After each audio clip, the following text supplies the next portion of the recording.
poeta, narrador y ensayista literario, Luis Benítez nació en Buenos Aires en el 53. Miembro de la Academia Iberoamericana de Poesía, capítulo de New York, de la World Poetry Society, del World Poets, los poetas mundiales de Grecia, y de la Vachery Board of Poetry Press de la India. Miembro de la Sociedad de Escritores y Escritoras de la República Argentina, la CEA, y de la Asociación de Poetas Argentinos, eso es, nosotros. Ha recibido numerosos reconocimientos, tanto locales como internacionales, entre ellos, fíjense qué enorme cantidad de premios. El primer Premio Internacional de Poesía, la Poste de Poète de París 1991, el segundo Premio Bienal de la Poesía Argentina de 1982, el Premio Joven Literatura Poesía de la Fundación Amalia Lacroix de Costa, allá por el 96, el primer premio del concurso internacional de ficción Montevideo del 96, que no conocía esto, el primo premio Tuscoloro di Poesía de Sicilia en el 96 también, primer premio de novela, Letras de Oro 2003, el Accesi, el 10e Concours Internacional de Poesía de 2003 París, el premio internacional para obra publicada Macedonio Palomino, México 2007, como ves, es enorme la cantidad de premios. Ha recibido el título de Compañón de la Poesía de la Asociación La Porte de Poète, con sede en la Universidad de la Sorbonne de París. Acá dice sus 42 libros de poesía, ensayo, narrativa y teatro fueron publicados en Argentina, Chile, España, Estados Unidos, Francia, Inglaterra, Italia, México, Rumania, Suecia, Venezuela y Uruguay. Y yo siempre insisto en agradecer siempre estos trabajos que realzan de alguna forma o con la mera mención o escritura de personas, de argentinos que practican la poesía. Y este muchacho,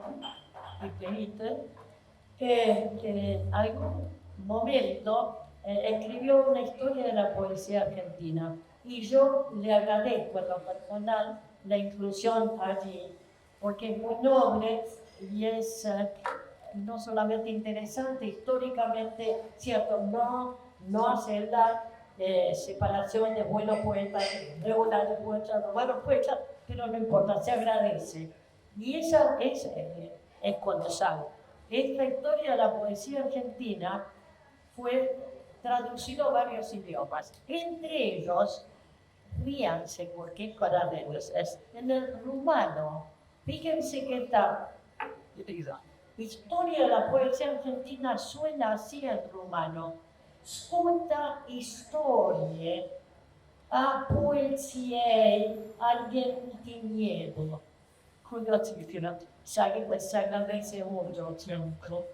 Cabe agregar una cosa que no sé si habría pensado que se mencione, Luis, que es autor de un precioso libro sobre Borges, La tiniebla y la gloria, en una edición del 2004, bellísimo libro.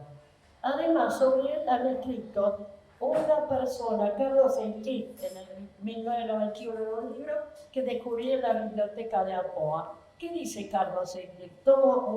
Es un ensayo titulado sobre la poesía de Luis Benítez, y dice, pesqué solamente como para adecuado para repetir acá, un parrafito que dice de Luis Benítez: su poesía trabaja ante todo con los elementos constitutivos del sueño.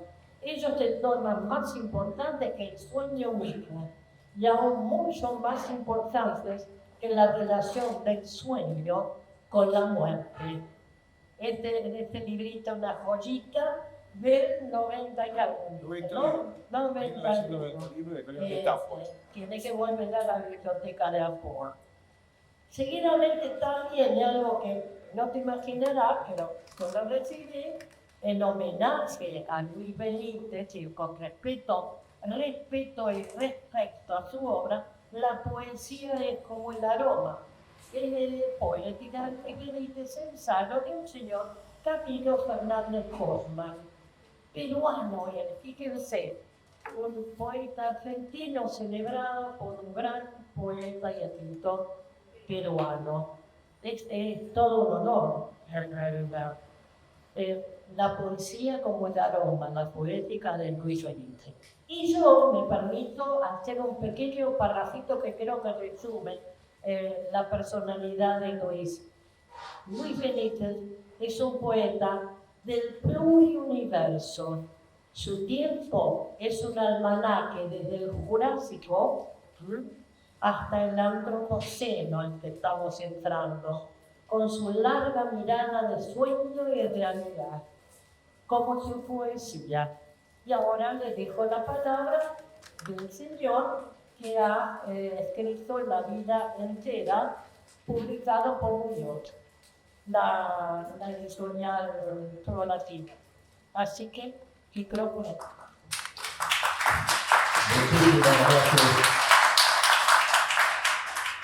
Muchísimas gracias a esta casa, a la querida Asociación de Poetas Argentinos, a sus autoridades, a sus socios, a mi querida amiga y doctora en inglés, Teresa Locati, vicepresidenta de la POA, a todos ustedes por estar aquí.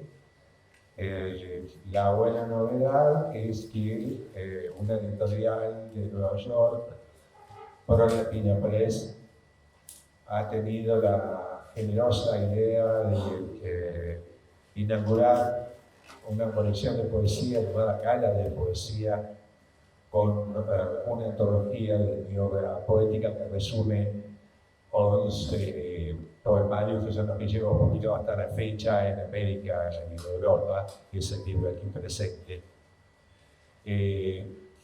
Para valorar el alcance de este aporte a la difusión de la poesía de nuestra región, basta señalar que Gala de Poesía va a abarcar una serie de volúmenes. Me hicieron el honor de inaugurarlo con un poeta argentino. Una serie de volúmenes que va a incluir a destacados poetas latinoamericanos, llevando la poesía de nuestra región al norte, ya que se distribuye en Estados Unidos, Canadá y el Reino Unido.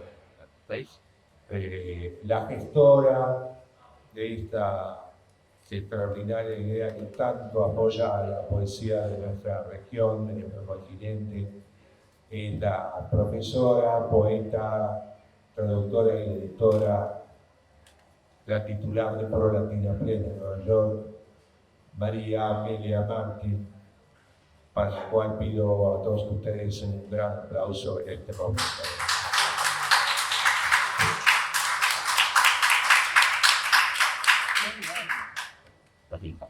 Gracias, María Amelia, por difundir la poesía de nuestro continente. Un detalle del libro es que está publicado en nuestra lengua, en español, pues la profesora Martin tomó en cuenta el crecimiento del segmento de hispanoparlantes y bilingües. Ella lee nuestro idioma y de poesía. Doble agradecimiento entonces para María Eugenia. Yo, como cierre de este simple encuentro, les voy a leer dos breves poemas incluidos en esta selección de La vida entera, una antología. El poema se llama César Vallejo. Por los corredores de la imaginación ir caminando, libre y solo para siempre, como cuando era y no sabía que era un niño, hasta olvidar que estoy maquinando. Que esta carne pesada que orina y suda, en una o dos ideas se resuman o vuelva bien atrás, a esa casi nada que casi nada ve en su cielo nublado. Devuélveme al chimpancé o hazme solo literatura, mas no me dejes la condición de hombre. Esto que todo lo pesa en mí, afuera, no pesa nada. Muy bien. Baby. Y como cierra este encuentro, a que vuelvo a agradecer la presencia de todos ustedes, haute couture, o sea, alta costura. No hay profesión peor que la de los diseñadores de moda. Esos que dictaminan convencidos si para esta prolongada temporada el largo de los versos debe llegar hasta la rodilla o bajar hasta los tobillos. Sus amplias manequins desfilan luego por todas las pasarelas disponibles, semejantes a enormes frutillas, un gran salmón encarnado trastabillando sobre altísimos zapatos, o parecidas a ridículas cacerolas vueltas abajo, listas para el prometido aplauso de la repetida, tediosa novedad. Si el cómo debe estar medio desnudo, si corresponde que se vea el qué. Sus creadores aseguran que de haber sido invitados, Homero y T.C. Eliot dirían: está bien, y casi ninguno vacilará en aceptarlo. En todo asunto, el dictado de la moda es la peor cosa de todos. Muchísimas gracias, Juan. Gracias. Yo quisiera destacar su apertura al otro, su apertura a realmente comprender qué está pasando con la poesía actual, su necesidad de absorber las distintas corrientes, de valorar lo que otros hacen, no solo al escribir reseñas, sino que su escritura, su creatividad también refleja cómo toma de todos y lo procesa en obra. Así que esa es mi alabanza al maestro Luis Benítez. En principio celebro que una editorial neoyorquina haya publicado a un poeta argentino de la dimensión de Luis Benítez, un poeta cuya trayectoria conozco y que considero un referente de los más importantes, si no el más, de la generación a la que pertenece. Puede ser considerado un poeta relevante en el contexto de la poesía argentina actual. Sin embargo, a su vez, se lo puede considerar un poeta americano, porque además de su manera de escribir y su experiencia dentro de lo que es Latinoamérica, a su vez tiene toda una proyección hacia el norte, tanto en las publicaciones, las ediciones que ha logrado, como en lo que nombra, en lo que ha vivido, en su experiencia personal.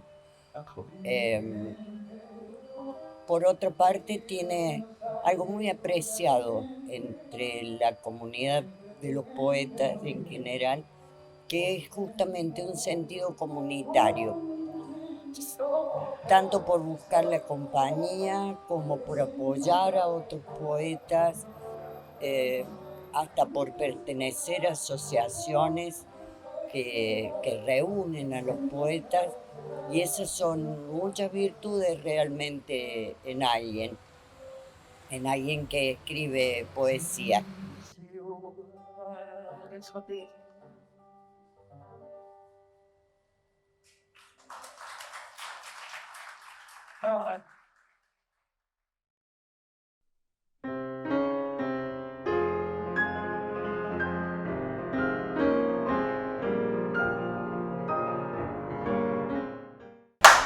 Hola, soy Patricia Severín, directora de Editorial Palabrava, una editorial independiente de provincias, o como nos gusta decir acá en la Argentina, una editorial del interior del país.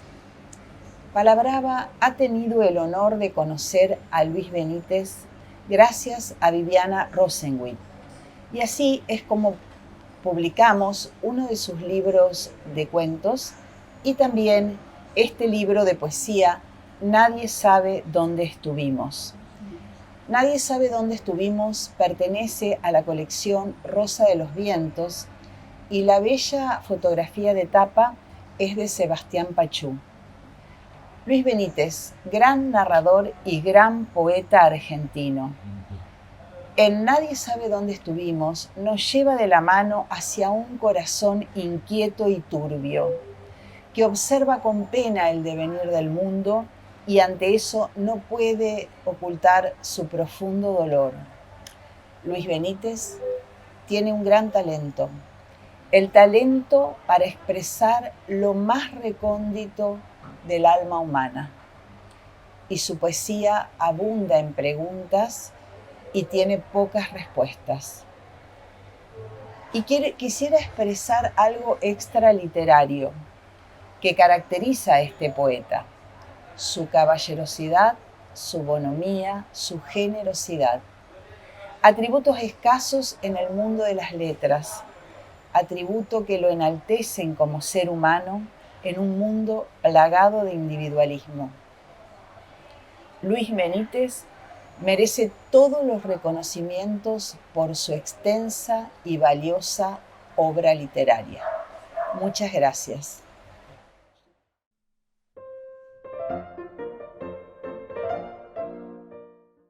La poesía de Luis Benítez es una de las obras cumbres de la lírica argentina. Se trata de una poesía intercultural, sobre todo en sus primeros libros, Mitologías, la balada de la mujer perdida, es testimonio de esa poesía intercultural que implica el cruce, el enfrentamiento de culturas. Los poemas sobre Cortés, sobre Atahualpa, sobre la momia indígena, evidencian una profundización en el ámbito del referente prehispánico y en el campo de las culturas amerindias, ¿no? Todo esto tiene que ver con una tradición de la poesía latinoamericana que se remonta sin duda a la obra de César Vallejo. Entre los poemas de Vallejo cabe destacar Idilio muerto, telúrica y magnética, y que también tiene otro antecedente en la poesía de Neruda, sobre todo el canto general, donde se busca reproducir, representar el imaginario andino, ¿no? Octavio Paz es otro antecedente, un tercer antecedente, aparte de Vallejo y de Neruda, sobre todo en el poema de Paz que lleva por título Piedra de Sol. La poesía de Benítez hace dialogar las culturas amerindias con la civilización occidental, ¿no? Un diálogo no exento de violencia. El poema sobre Cortés, donde vemos cómo se impone la religión católica y una violencia cultural, una violencia religiosa que es retratada por el poeta. La caída de los dioses prehispánicos y el acto por el cual triunfó violentamente la civilización occidental, que trajo consigo la lengua española y la imposición de la religión católica, ¿no? Hay versos de Benítez que siempre me han impresionado, ¿no? Uno de ellos es un texto que revela el empleo de la sinestesia, que es la unión de sensaciones visuales, auditivas, olfativas, ¿no? El poema de Benítez más representativo en cuanto a la estética de las sensaciones, donde se observa el, eh, el influjo de Baudelaire, de la estética de las correspondencias, y de Rimbaud, el poema dedicado a las vocales, donde le atribuye un color a cada vocal. Este poema de Benítez es de las tantas cosas que no pueden. Y dice así: de las tantas cosas que no puede mostrar ciertamente la palabra, la primera imposible es el olor tan propio y exacto de las cosas. La poesía también es como el aroma. Así quedan sin nombre el olor definitivo de la lluvia y el efímero matiz que se respira al asomarse a la sombra de un aljibe, el olor del primer mar a los 6 años, la fragancia que nos asustaba de los cielos nublados y el olor a comida de una casa que no fue querida. Indudablemente que Benítez es una piedra angular imprescindible de la poesía argentina contemporánea.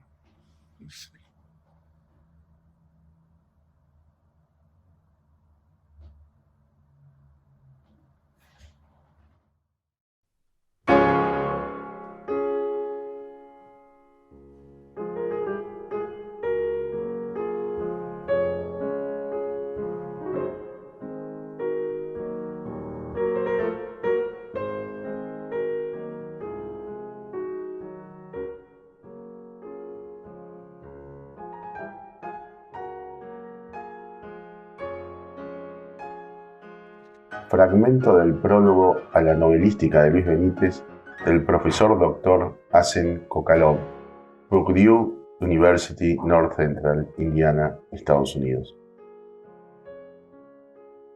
La monografía de Asen pone ante el lector uno de los pocos estudios críticos sobre uno de los narradores argentinos más interesantes de las décadas recientes. Benítez se inscribe de manera definitiva en el grupo de corrientes literarias argentinas de la postdictadura que examina en forma crítica, a veces con un abordaje narrativo francamente apabullante y hasta enajenante en lo que a la benevolencia electoral se refiere, los elementos constitutivos de la sociedad argentina y su trayectoria histórica. Nada es complacencia, ya nada queda privilegiado, nada ni nadie se salva del escrutinio narrativo. Las instituciones fundantes, las figuras legendarias, los valores consagrados, los mitos rectores, absolutamente todo queda expuesto a un escrutinio impío e irrelevante que deconstruye los parámetros del ser nacional.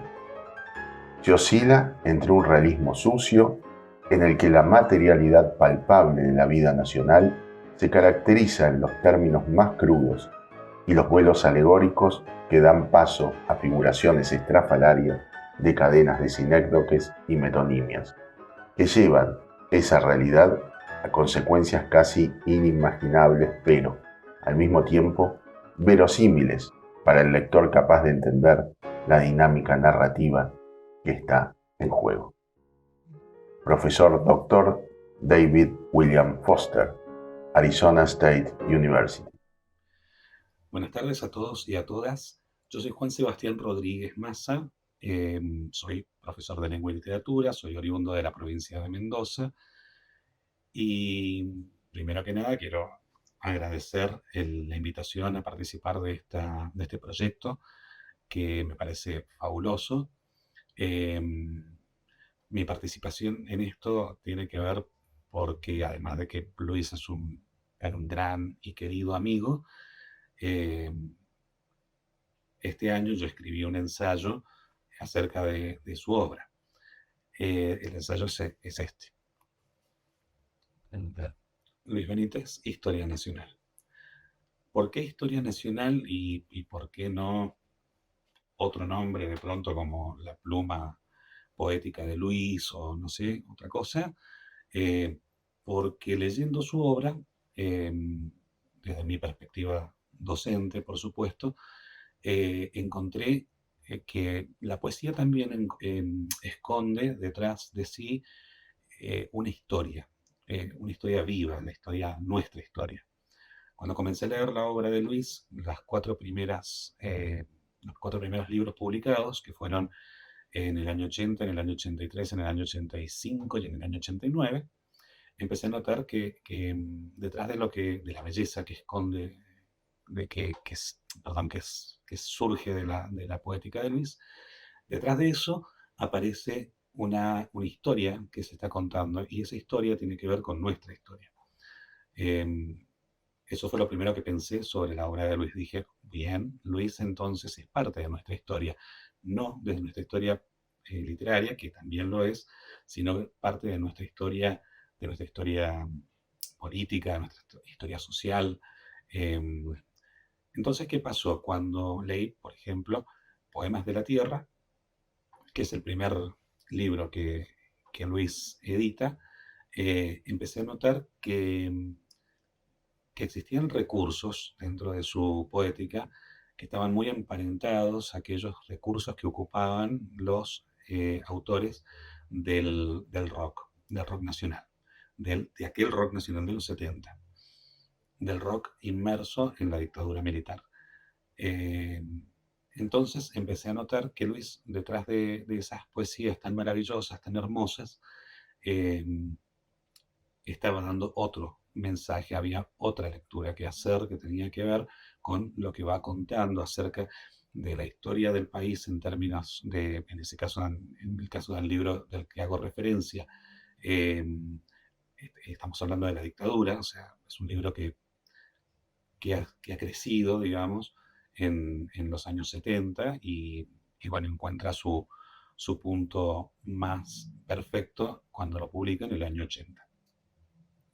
Entonces ahí encuentro parte de nuestra historia y entiendo también que la poética de Luis, en ese sentido, es también parte de nuestra identidad. No es solamente un poeta más, de los muchos que hay, que son muy buenos, por supuesto, no tengo absolutamente nada que decir de ninguno, pero Luis, además de ser un gran poeta, tiene esta otra cuestión que es la posibilidad de leerlo en su contexto sociopolítico, sociohistórico. Así encontramos, por ejemplo, a Luis Benítez, que está escapando a la censura, que está rodeando esa censura para poder seguir diciendo cosas que otros no se animaron, ¿no? Y que otros sí se animaron.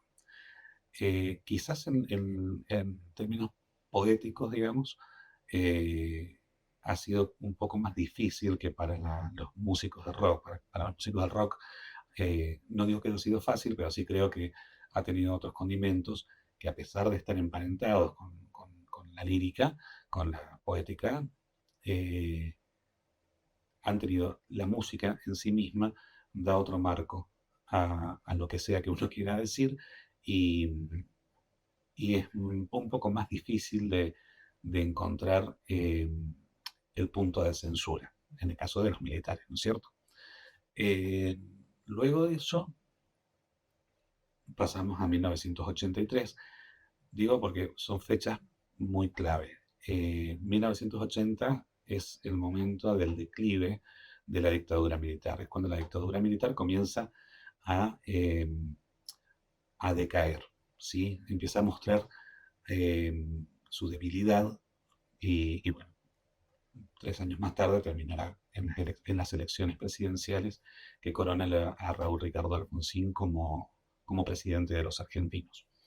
En 1983 se marca ese hito, pero el libro de Luis está basado o está macerado en los años que tienen que ver con la Guerra de Malvinas, con esa parte de la historia, de la Guerra de Malvinas. Y hay algunas cosas muy interesantes que se puedan rescatar como testimonio de esa época. Luego el tercer libro que él editó y que por supuesto yo presté más atención, ese está publicado en 1985, justo tiene que ver con con el juicio de las juntas militares y el próximo con el cambio de gobierno en 1989. Para no extenderme demasiado en esto, la idea del ensayo es justamente esa. ¿Cuál es el emparentamiento que existe entre la poética de Luis, como de otros tantos, respecto de los artistas del rock? Y cómo ha ido él sorteando esta censura, ¿no? Cómo ha ido escapándole a esta censura para poder llegar al punto de poder decir y contar y narrar parte de nuestra historia. Por eso es que digo que Luis Benítez no solamente es un excelente, que está de más que yo lo diga, poeta y narrador y cuentista y ensayista y crítico y todo lo demás que es Luis, sino que además de todo eso, Luis Benítez es identidad nacional.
Hola, bueno, yo soy Viviana Rosen, soy la editora de los libros de cuentos de Luis Benítez. Tuve el placer de editar sus 2 libros. El primero, Las ciudades de la furia, es un narrador, bueno, maravilloso, pero no había incursionado todavía en cuentos. En el 2016 publicamos Las ciudades de la furia en la colección que dirijo yo, que es la colección Ojo Lector de Mowgli Ediciones. Cuando yo inicié con la colección, mi idea era justamente que tenga un nivel de excelencia y obviamente lo convoqué a Luis. Y bueno, salió este librito hermoso y ahora les voy a contar. Y en el 2023 sacamos el segundo libro de cuentos, que Se acaba el mundo y nosotros afeitándonos, en Editorial Fada Brava de Santa Fe. Ambos libros trabajan la cuestión del sujeto, van al hueso del sujeto, diría yo. Tocan el filo de la humanidad, pero de manera bastante distinta. En las ciudades de la furia, Luis nos mete en un clima denso, de mucha furia, de mucha violencia. En las grandes ciudades, la cuestión de la urbe está presente en cada uno de sus cuentos. En cambio, en Se acaba el mundo, el cariz toma más por el lado del humor, el sarcasmo, la parodia. No es un humor que uno se va a matar de la risa, pero sin embargo te deja ese sentido, ese saborcito agridulce. Así que esperamos que Luis siga con los cuentos porque son géneros que le cae como anillo al dedo. Estarán hablando de nuestro mundo actual mediante una ficcionalización elaborada y, por supuesto, divertida. La parodia entra en el registro de los discursos del humor que muestra un costado, realzándolo para desnudar muchos otros ocultos, y suele tener diversas funciones. En este libro la parodia no es para nada un procedimiento de trazo grueso, pero no lo hace de una sola vez, sino que va produciendo sentidos a lo largo del tiempo. No puede dejar de percibirse algo de Borges, forjador de la ficción crítica, en este primer relato. Se detecta en esa voz una toma de distancia con los hechos, distancia que le permite ver más allá y que es la condición indispensable de la ironía. Y ya sabemos, parodia e ironía van de la mano. De modo que desde el vamos nos topamos con un narrador situado en una determinada tradición que nos pide una dosis de complicidad. Es imposible no leer estos cuentos sintiéndonos implicados con esa mirada, porque viajamos en el mismo barco, nuestro mundo moderno que no deja de asombrarnos y de pedirnos una constante readaptación.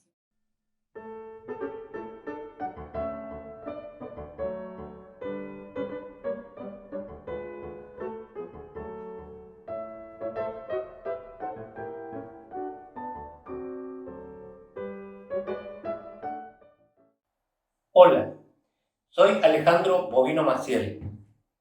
Estoy eufórico por la aparición de este libro de relatos del poeta. Hasta ahora lo conocíamos especialmente como poeta, pero comprobamos que es un excelente narrador, Luis Benítez.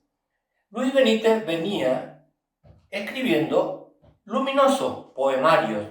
Por ejemplo, la balada de la mujer perdida, Fractal, Venenero y otros poemas, muchos de los cuales fueron publicados no solo en este país, sino también en el extranjero, siempre con un resultado óptimo que lo ha hecho colocar como una de las principales voces de la lírica argentina del siglo, entre siglos XX y XXI. Ahora nos sorprende con este nuevo libro que se llama Se acaba el mundo y nosotros afeitándonos. Ya se nota desde el título que va en clave de broma. Luis Benítez trata de socavar todas esas convicciones políticas, sociales, económicas, de convivencia, que armamos los seres humanos para mentirnos mutuamente y caernos simpáticos. Todos esos usos y convenciones reciben una sarcástica crítica a través de estos 8 relatos. Por ejemplo, un gángster retirado que se dedica al comercio de la mercería. Imagínense que antes traficaba con trata de blancas, licores, cocaína, y repentinamente se le ocurre trabajar con puntillas, cinta albiés, encajes. Bueno, uno ya se va dando cuenta que esto viene en clave de broma, pero no es una broma gratuita, es una broma para corroer todas esas convicciones sociales que nos hacen un poco más miserables. De este modo podemos revisar un poco sobre qué bases se sustenta nuestra sociedad contemporánea, de la que muchos están muy orgullosos y, sin embargo, tiene tantos defectos que estallan guerras por acá, hay crímenes de hambre por allá, no reciben exiliados en otro sitio. Es decir, siempre el ser humano está mostrando que en el fondo es un ser miserable. Se acaba el mundo y nosotros afeitándonos. Léalo. Un buen trabajo. Hasta luego. Se acaba el mundo y nosotros afeitándonos. Ese título es inquietante. El escritor, poeta y ganador circular psicólogo argentino diferente, afamado en diferentes. La pregunta es un anuncio, una catástrofe, como aseguraría la literatura literarista. La pregunta es que a cualquier lector le surge es cómo, dónde y cuál. La primera respuesta es cómo vivir los últimos minutos en la tierra. Una noticia extraña, porque no se sabe bien su fuente. Los centros geopolíticos no pueden darlo. Aún se te va a caer terrible el meteorito y falta el planeta. La noticia sale de un noto medio de información de nuestra época. Bueno, un alivio. Se trata de una distopía, recién va a ser para el año 2041.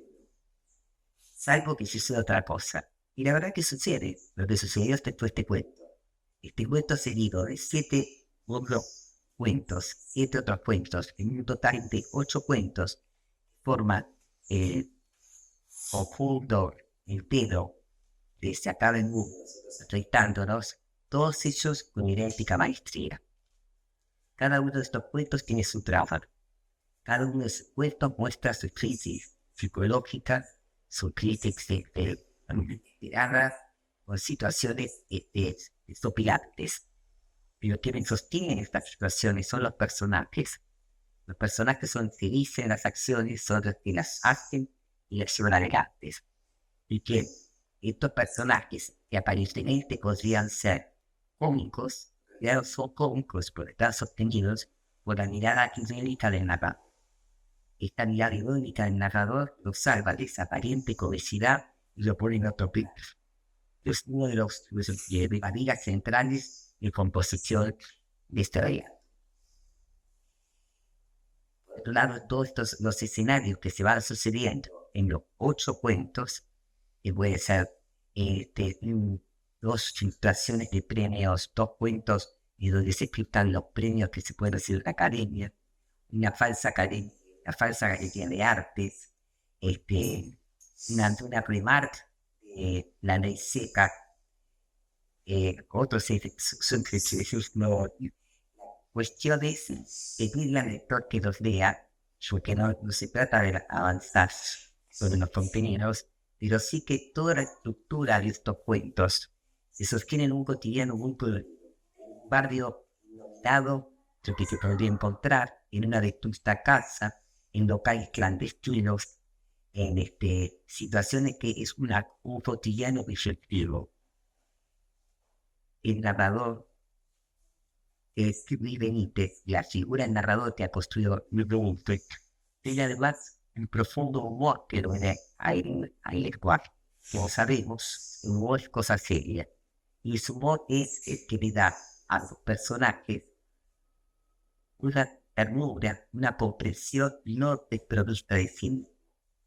Y eso también es lo que lleva a que muchos cuentos hay que leerlo, no solamente lo explícito, sino eso en vez. Es solo como un ejemplo para ya con la pequeñísima presentación es dentro de que pareciera antifeminismo y en realidad es cuento que requiere sistemáticas antifeministas en realidad no es un discurso de la igualdad. Bueno, sugiero, pero fervoroso. Luis Benítez es el Balzac de las Pampas. Entre poemarios, novelas, libros de cuentos, ensayos y antologías, ya lleva publicado medio centenar de obras. Aunque su trascendencia internacional se debe mayormente a la poesía, basta leer alguna de sus numerosas novelas o alguno de sus libros de cuentos para comprobar que además es un narrador extraordinario. Benítez publicó 2 volúmenes de relatos que lo inscriben con justicia en la riquísima tradición argentina de la ficción breve. Las ciudades de la furia, que es un conjunto de cuentos de suspenso y terror, y Se acaba el mundo y nosotros afeitándonos, compuesto por 8 relatos de humor negro. En estos tiempos aciagos de corrección política y de autocensura para no ofender a nadie, el humor es una especie en peligro de extinción. Y en especial el humor negro que cultiva Benítez, por lo irreverente y porque puede hacernos sentir en carne propia la bofetada inteligente del autor cuando nos identificamos con alguno de sus personajes. El título del volumen, Se acaba el mundo y nosotros afeitándonos, proviene del cuento titulado Para vivir a pleno los últimos minutos de la Tierra, que parodia al cine catástrofe del Hollywood de los efectos especiales y que podría resumirse como meteorito en trayectoria directa hacia la Tierra.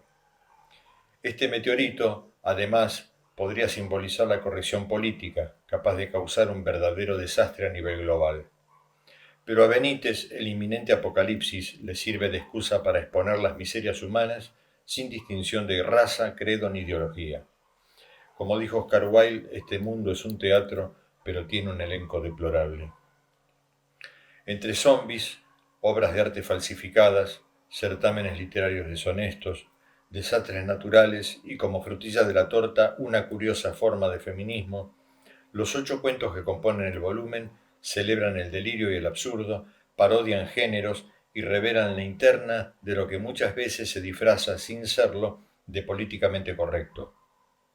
Así como en uno de los relatos los zombies vienen por nosotros al grito de cerebro, cerebro, para saciar su apetito de ultratumba, Los cuentos de Benítez apelan a nuestros cerebros en peligro de extinción para hacernos disfrutar, reír y reflexionar acerca del mundo zombie que nos ha tocado vivir. Hasta brindarnos su apoyo, transmitirnos sus manuales de know-how, insertarnos en sus canales de propaganda o, al menos, prestarnos algo de dinero para transmitirnos. Era entendible la ansiedad de mi compañera de ruta por saberlo, pero le recordé que era necesaria la presencia de todo el Comité Central para darles a ellas dos informes en definitivo, según los estatutos democráticamente votados, tras sostener aquella riña que nos privó de varios millones de plenos.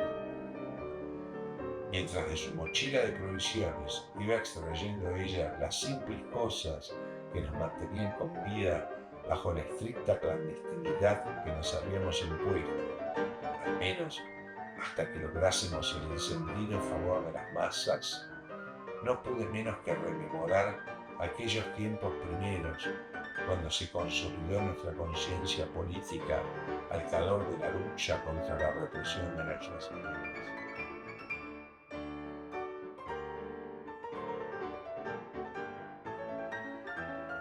Oiga, jefe, dijo entrando al privado de mi establecimiento uno de mis guardias. Con la mayor jovialidad le indiqué que podía servirse a gusto de todo lo que había sobre la mesa rodante de los licores, pero apenas sus manazas, parecidas al muestrario de miembros viriles en movimiento, se acercaron a esas botellas, lo previne. El dependiente fue el delator. Confesó en rueda de bar que la avaricia no era la causa de la inmovilidad del 20.